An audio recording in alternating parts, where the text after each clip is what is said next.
নমস্কার, আমি ঋতুপর্ণা সেনগুপ্ত বলছি।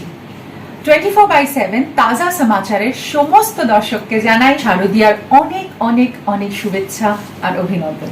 খুব ভালো কাটুক পুজো, খুব ভালো থাকুন, সুস্থ থাকুন।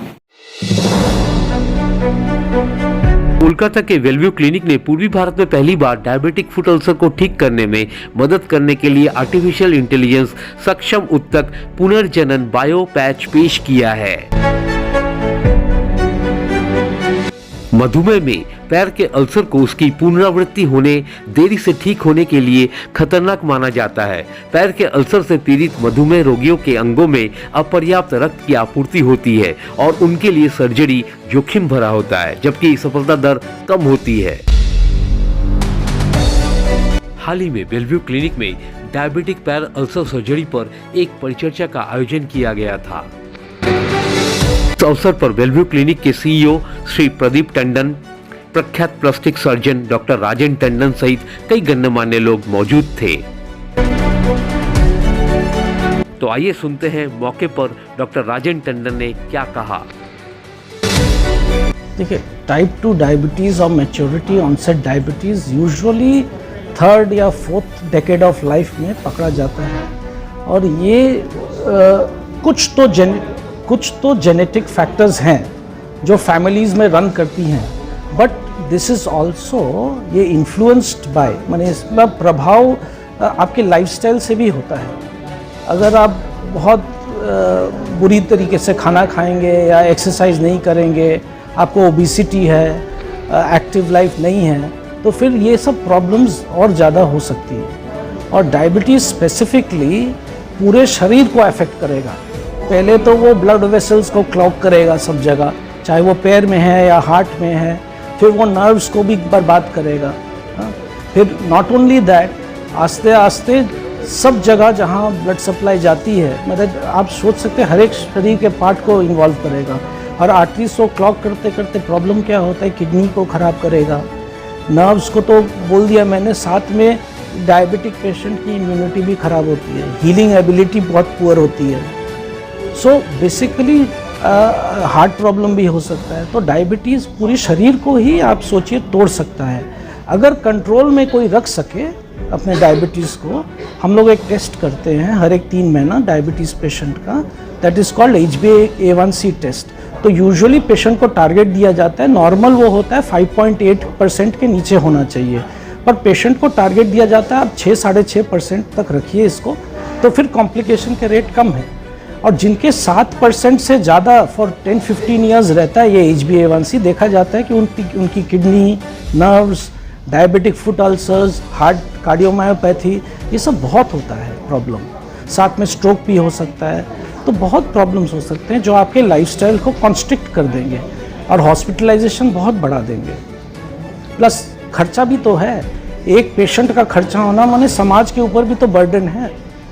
प्लस वो काम नहीं कर सक रहा दिनों दिन। अगर पैरों का, जैसे हम डायबिटिक फुट अल्सर ट्रीट करते हैं, अगर वेट बेरिंग एरिया का प्रॉब्लम है तो वो ना चल सकता है जब तक वो सूखता नहीं, और सूखने में कभी कभी 6 महीने, साल, कभी कभी 2-3 साल भी नहीं सूखता लोगों का घाव। तो इसमें आपका तो वर्किंग एबिलिटी भी तो चली गई, खर्चा जो हो रहा है हेल्थ केयर में, आपके खर्चा जो हो रहा है, साथ में आप काम भी नहीं कर सक रहे, मैंडेज लूज़ कर रहे हैं। तो ये ह्यूज इकोनॉमिक बर्डन है पूरे सोसाइटी के ऊपर। तो आइडिया हमेशा रहता है कि किसी का अगर टाइप 2 डायबिटीज़ पकड़ा जाए तो उसे एडुकेट किया जाए कि आप इसको दवाइयों के माध्यम से और लाइफस्टाइल के चेंजेस से, diet, exercise, proper sleep, night sleep, ये सब करके आप अपने इसको स्ट्रेस को कम करिए, ज़िंदगी में मेडिटेशन करिए। तो ये सब करके आप इसको कंट्रोल में रखिए और HbA1c हर एक 3 महीने करिए, एटलीस्ट उसको 7% से तो नीचे रखिए on a regular scale, if not 6.5 which is desirable. तो हम पेशेंट से सिर्फ फैट ग्राफ्ट ले रहे हैं और कुछ नहीं ले रहे। यूजुअली कन्वेंशनल मेथड में क्या करते हैं, या तो स्किन ग्राफ्टिंग करते हैं या फ्लैप देते हैं। तो ये क्या करते हैं कि पहले घाव को, फुट अल्सर को अच्छे से साफ़ किया जाता है इन 3 डायमेंशंस। जब वो वुंड रेडी रहता है और नॉन इन्फेक्टेड रहता है तो हम क्या करते हैं, फैट ग्राफ्ट लेके इसको ये डेरिम प्लेटफॉर्म में ये फैट ग्राफ्ट को प्रोसेस किया जाता है और नैनो फैट इससे निकाल के फिर इससे एक बायो पैच तैयार किया जाता है जिससे वुंड को, अल्सर्स को, डायबिटिक फुट अल्सर्स को कवर किया जाता है उसी एकदम प्रॉपर डायमेंशन में। There we use artificial intelligence, क्योंकि एक artificial intelligence driven 3D camera से फ़ोटो लिया जाता है, वो मैसेज देता है कि कितना फैट ग्राफ देना है, कितने बायोमार्कर्स देने हैं और किस हिसाब से वो बायोपैच बनाना है। और वो आस्ते आस्ते क्या काम करता है, जैसे ढलाई में हम लोहे का मैश देते हैं और फिर कंक्रीट मिक्सचर डालते हैं ना, तो ये क्या होता है, ये ढलाई के मैश की तरह है, स्कैफोल्ड की तरह है। वो स्कैफोल्ड वहाँ वुंड में रहता है और क्लीन वुंड होगा तो ग्रोथ फैक्टर्स अगर उसको वहाँ नॉर्मल मिलेंगे तो अब वहाँ से कोलाजन टिश्यू या बॉडी के टिश्यूज़ वहाँ से ग्रो करेंगे एजेस से, और ये सिर्फ स्कैफोल्ड का काम करेगा। आस्ते आस्ते वहाँ जैसा टिश्यू था वैसा ही आ जाएगा। तो 8 से 10 सेंटीमीटर स्क्वायर वुंड यूजुअली 4-5 हफ्ते में हील कर जाता है और पेशेंट अब चल भी सकता है, सब कर सकता है, वो नॉर्मल टिश्यू जैसा लगता है कुछ दिनों में। रिकरेंस एक्चुअली डायबिटिक फुट में बहुत पेशेंट्स के सेंसेशन नहीं होते। तो अब जैसे मैंने कहा, ये तो हम खाली हील कराने के लिए कर रहे हैं, पर डायबिटिक फुट का केयर लेना बहुत ज़रूरी है।